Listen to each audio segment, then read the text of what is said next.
कि राजभर और मायावती वो तो बीजेपी के ही इशारे पर सारे काम कर रहे हैं। माननीय बहन जी की अगर बात करता हूं, वाकई में उन्होंने अगर जिम्मेदारी निभाई होती तो आज दलित समाज की तरफ कोई आंख उठाकर देख जाता। 4 बार मुख्यमंत्री रहे, 4 बार मुख्यमंत्री में समाज को इतना मजबूत कर दिया जाता, समाज का लठ इतना मजबूत कर दिया जाता, किसी की हिम्मत नहीं होती आंख भी दिखाने का। मारना पीटना तो बहुत दूर की बात है। तुम कब तक पिटते रहोगे? क्या तुम कभी भी डटकर इस अत्याचार का मुकाबला नहीं करोगे? अपनी बहन बेटियों की इज्जत आबरू ऐसी बर्बाद होते देखते रहोगे? अपनी आने वाली पीढ़ी को ऐसे ही गुलामी की जिंदगी देके जाओगे? अपने ऊपर होने वाले अन्याय और अत्याचार का विरोध बहुत जबरदस्त तरीके से करना पड़ेगा। जैसे को तैसे का जवाब देने के लिए उसको तैयार रहना चाहिए कि तुम एक मारोगे तो हम 2 मारेंगे। मैं समझता हूं कहीं ना कहीं इस पर रोक लगनी शुरू हो जाएगी। ये तो बीजेपी एंड कंपनी और आरएसएस एंड कंपनी और इनका जो गोदी मीडिया है, ये उनका खेल है कि आप उसे हिंदू मुस्लिम का दें या कोई भी ऐसी घटना हो उसको हिंदू मुस्लिम दें, क्योंकि इनकी रोटी ही उससे चलती है, इनकी राजनीति ही उससे चलती है। लेकिन मैं इससे नहीं देखता कि वो हिंदू मुस्लिम में क्या है। मेरा बहुत स्पष्ट है, और वो स्पष्ट ये है कि आज से नहीं, हम कितने समय से लगातार देखते आ रहे हैं। अगर हम बहुत ज्यादा पीछे नहीं हैं तो आप लोग जब से हमने होश संभाला है, जब से चीजों को समझा है, तभी से अगर हम देखें पीछे की भी ओर न जाए तो ये अत्याचार लगातार होते रहे हैं। कभी उसमें कोई शामिल होता, कभी कोई शामिल होता, कभी कोई शामिल होता, और हर बार यह देखा गया है कि इस अन्याय और अत्याचार में पुलिस जो अत्याचार करते हैं कहीं ना कहीं उनके साथ ही होती है, या किसी भी तरह से जो दलित समाज के लोग हैं, या यूं कहो कि SC ST के OBC के जो लोग हैं, पिटने वाले लोग हैं, जिन पे अत्याचार होता है, उनके साथ में नहीं होती। उनके प्रति न्याय की भावना उनकी नहीं होती। वो होते कि मर रहे तो मर जाने दो, कोई फर्क नहीं पड़ता, और राजनीति अपनी करने लगते हैं। वो भी उसी स्थिति में अगर मुस्लिम बीच में है तो कहीं ये स्थिति है। तो मैं इसको जो देखता हूं, मैं देखता हूं कि जो दलित समाज है, OBC समाज है, आदिवासी समाज है, इन पे कहीं अगर अत्याचार होता है और शासन प्रशासन साथ नहीं देता, न्यायालय से भी न्याय नहीं मिलता, तब इनको क्या करना चाहिए? तो मेरा मानना यह है कि इस समाज को जिस पे अत्याचार हो रहे हैं उसे इस चश्मे से ना देख के उसे अपने अंदर देखना चाहिए कि तुम कब तक पिटते रहोगे। क्या तुम कभी भी डटकर इस अत्याचार का मुकाबला नहीं करोगे? इसका प्रतिरोध नहीं करोगे? क्या तुम नहीं इस बात को समझ पा रहे कि अन्याय करने वाला भी अगर गुनहगार है तो अन्याय सहने वाले भी, अत्याचार सहने वाला भी उतना ही बड़ा गुनहगार है। और जब सरकार साथ नहीं दे रही तो क्या हमेशा मरते रहोगे? अपनी बहन बेटियों की इज्जत आबरू ऐसी बर्बाद होते देखते रहोगे? अपनी आने वाली पीढ़ी को ऐसे ही गुलामी की जिंदगी देके जाओगे? इसलिए मेरा मानना यह है कि इसके विषय में जब सरकार नहीं, अदालत नहीं, तो खुद को सोचना चाहिए और खुद को खड़ा होना पड़ेगा, मजबूत होना पड़ेगा। और एक बार अगर जम के खड़े हो गए और प्रतिकार करना शुरू किया, संघर्ष करना शुरू किया, और टिट फॉर टैट वाली अगर बात करी कि तुम एक मारोगे तो हम 2 मारेंगे, मैं समझता हूं कहीं ना कहीं इस पर रोक लगनी शुरू हो जाएगी। चुप्पी किसी की भी नहीं होनी चाहिए। अन्याय या अत्याचार कहीं किसी की भी तरफ से होता है, उसका प्रतिरोध होना चाहिए, उसका विरोध होना चाहिए, चुप्पी नहीं होनी चाहिए। हां, यह एक अलग बात है कि कोई लोग उसको कैसा रूप दे देते हैं। अब क्योंकि इसमें अगर मुस्लिम शामिल है मारने वालों में, तो इसको हिंदू मुस्लिम की बात दी जा रही है, लेकिन उसको क्या कहेंगे जब जो सवर्ण समाज के ही लोग मारने वाले हों?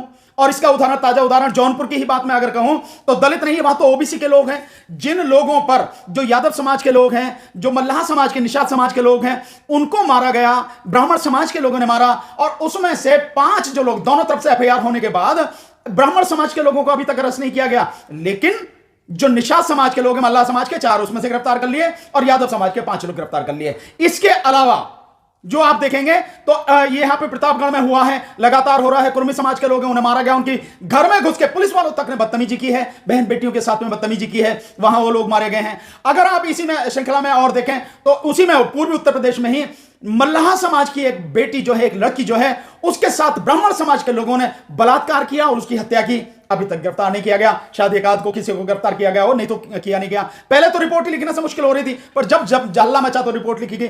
बात इसकी नहीं है, बात यह है कि कभी कोई कभी कोई कभी कोई।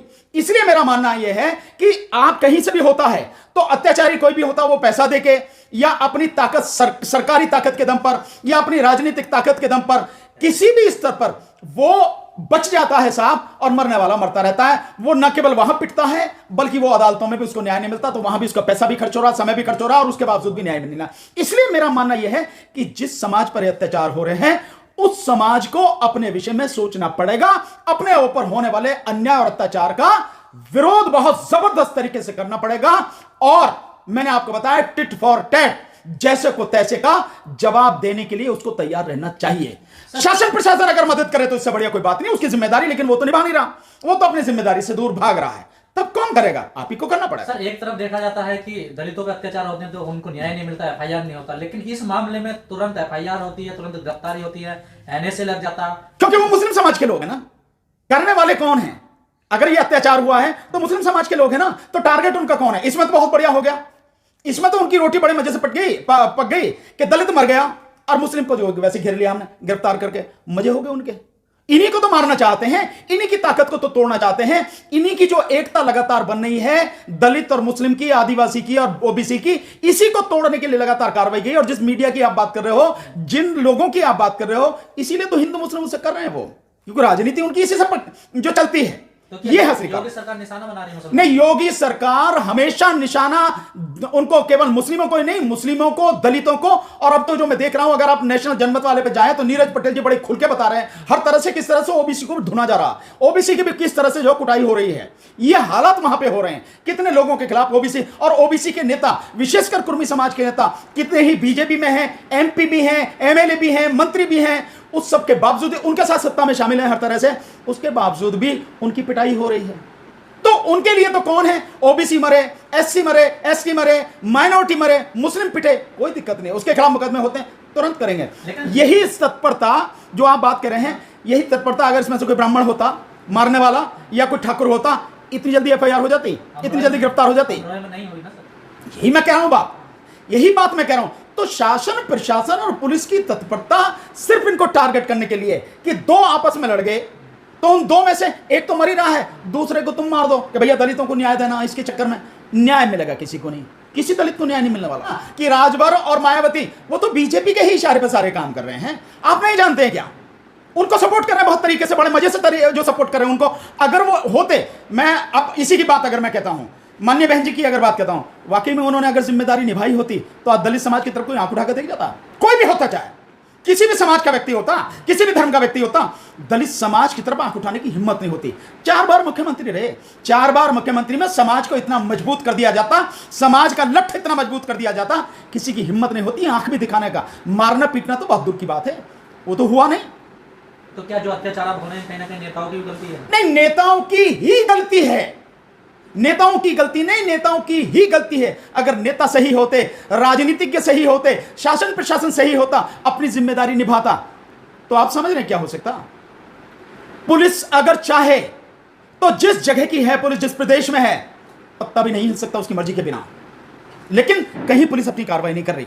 आप देख रहे हैं जहां उसे कार्रवाई करनी होती है वहां झूठे भी कार्रवाई करती है, झूठा फंसा के करती है। देखा ना कितनी बड़ी, एक में उदाहरण, बड़ा लेटेस्ट उदाहरण अभी का है। सुप्रीम कोर्ट ने हालांकि बहुत बढ़िया काम किया, इसमें मैं सुप्रीम कोर्ट की वाकई में सराहना करता हूं कि आज संडे के दिन विनोद दुआ जी की एप्लीकेशन को न केवल सुना बल्कि स्टे कर दिया, उनकी अरेस्ट जो स्टे कर दी गई और 6 जुलाई की तारीख लगा दी और कह दिया गया कि अगर इन्वेस्टिगेशन करनी है, इन्वेस्टिगेशन अभी नहीं रोकी बट कह दिया कि इन्वेस्टिगेशन करनी है 24 घंटे का समय दे और उनके घर पे आके करें। हिमाचल प्रदेश की जो पुलिस है, वहां जो राजद्रोह का मुकदमा हुआ है, कितनी तेजी से किया उसने। झूठा मुकदमा है, फर्जी मुकदमा है, सब जानते हैं इस बात को, लेकिन किया उसने, बीजेपी की सरकार है। पर सुप्रीम कोर्ट ने बहुत बढ़िया काम किया, स्टे कर दिया। तो जहां पुलिस को करना है, और इसका और बहुत लेटेस्ट उदाहरण आपको बता दूं, आप दिल्ली में देख रहे हैं 1300 लोगों को दिल्ली दंगों के सिलसिले में गिरफ्तार किया है, उन लोगों को जो संवैधानिक रूप से आंदोलन कर रहे थे सीए, एनपीआर और एनआरसी के विरोध में। लड़कियों को भी नहीं बख्शा गया, प्रेग्नेंट लड़कियों को, सफूरा जरगर का मालूम है ना आपको, उनको भी नहीं बख्शा गया है, उनको गिरफ्तार किया है। और हकीकत में जो लोग इसके लिए जिम्मेदार थे, वो कपिल मिश्रा जैसे लोग, वो जो अनुराग ठाकुर जैसे लोग, ये जितने भी लोग हैं, परवेश वर्मा जैसे लोग, इन लोगों को, इनके खिलाफ कुछ नहीं, इनका नाम तक भी नहीं है उसमें। तो पुलिस की तत्परता देखिए आप कि जो बेगुनाह है उनको फंसाने में नंबर 1 और जो गुनहगार हैं उनके खिलाफ कुछ नहीं है। जहां उसको जैसा सुविधाजनक है या जहां उसको डायरेक्शन सरकार की है, उस तरह से वो काम